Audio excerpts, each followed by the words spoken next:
गोबाङा आनान गसाया बोथोरखौ ओरैबायदि मोजां खालामदों रावबो खस्थ' मोनाजासे दिनैनि बे गेवलां मोसानाय हाबाफारियाव बयबो खौसेयै बाहागो लानो थाखाय थागथियारि जादों।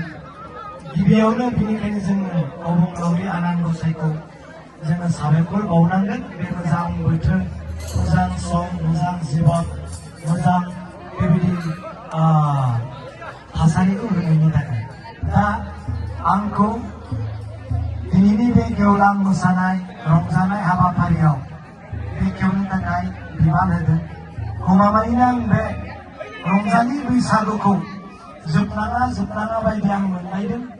दाखालिबो आङो मोनसे आंनि ससियेल मिडियानि पेजनि गेजेरजों बुंदों मानसिफोरनि अननाय रायजोनि अननाय आदर आरो बिसोरजों लोगो जाफानानै रंजानो मोननाया आंनि थाखाय बेनो जुरिजेननाय आरो बेबायदि मोनसे मोजां अननायखौ मोनदों। सानफ्रोमबो बे बैसागु बोथोराव आङो मोनफेराखैमोन। बे मोनसे बिबानखौ मोननायनिफ्राय रायजोआ जे आंखौ बेसेबां अनो मोजां मोनो हांख्रायदों। गोबाङाव थांनो हायाखै गोबाङाव जोङो थानो हादों। बेखायनो जायफोरा लिंदोंमोनब्लाबो थांनो हायाखैसै आं।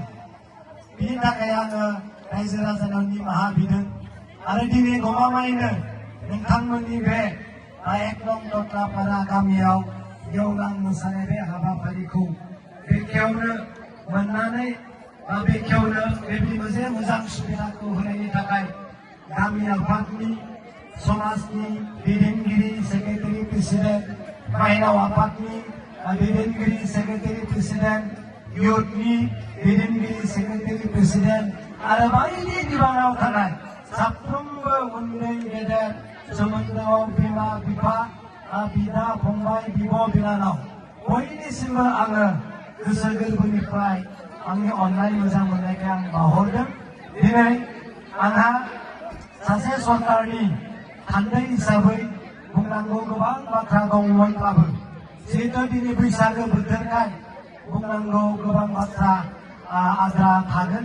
अब्लाबो दिनै जोङो नुयो जोंनि बर'नि जारिमिन जोंनि बर'नि आसार खान्थि दामनाय देनाय दिनै गोमो दख'ना गाननानै गोमो गोथां फालि लानानै गुबै आसामावल' नङा अल इन्डियायावल' नङा गुबै बुहुमाव खना खनला सा सानजा सोनाब गासैथिंबो आउट अफ इन्डिया बुहुमनि खनायावनो जोंनि बे बर' हारिया दे मोनसे मोजां कालचार दं मोनसे मोजां मोसाखावरि मोनसे ओरैबायदि समायना दाउफोर बायदि बिरलायनो गोसो जालायनाय मोनसे दख'ना गाननानै मोसानाय हाबाफारि जोंहा जानानै थांदों।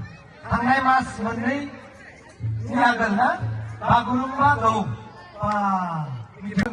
ओरैबायदि इमाजिन इंलिसाव एखेबारे इमाजिन खालामदों।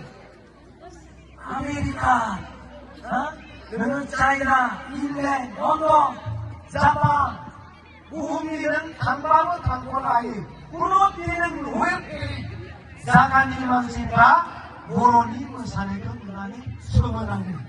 मा हारिनि मानसि बबे खनायाव थायो माबायदि ड्रेस बिलाय आसरित। दा जों जुरिजेनबाय जोंनि बर' हारिनि कालचार दामनाय देनाय दिनै जुरिजेनबाय गुबै बुहुमा गुबै संसारा नुनो दिनै जुरिजेनबाय। ससियेल मिडियायाव खौरां सा बिरबायबायो दिनै बेखौ नुनो मोनो। दा थिग बेबायदिनो दिनै बे मोसानायखौ जों नुनो मोनगोन आरो बे मोसानायाव जों बयबो हेफाजाब होलायगोन।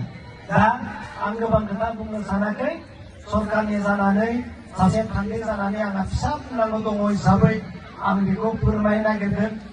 आंहा सासे बे भेरगावनिनो TCCC चेयारमेन हिसाबै डेभेलपमेन्ट जिथु फान्ड मोनो बे फान्डनिफ्राय आङो 19टा बाथौ दालाय आफादनो प्रथम आङो 19 लाख करि स्किम होदोंमोन। बे 1 नं दत्लापारायावबो 19 लाखनि स्किम जोंहा बाथौ थानसालियाव दङ जाबाय बियो बिदिबाय।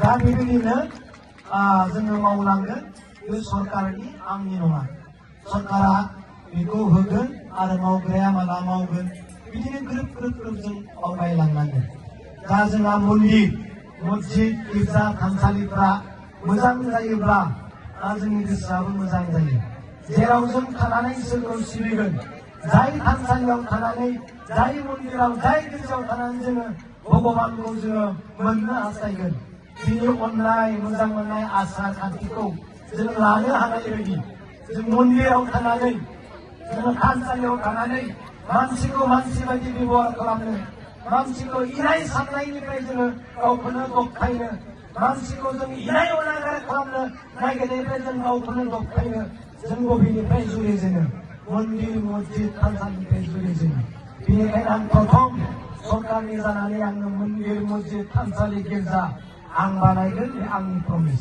दा बेनिखायनो आं गोबां बुंनो सानाखै जोंहा फुरा रेडि जाजोब्बाय जों बयबो नुगोन जोंनि मोसानाय दामनाय देनायखौ सारा संसारा नुथों गोसारलांथों दा आं बे समाव दिनैनि बे गेवलां मोसानायनि जोंहा रिबन बेखौ आङो मुखुलि खालामनानै होनोसै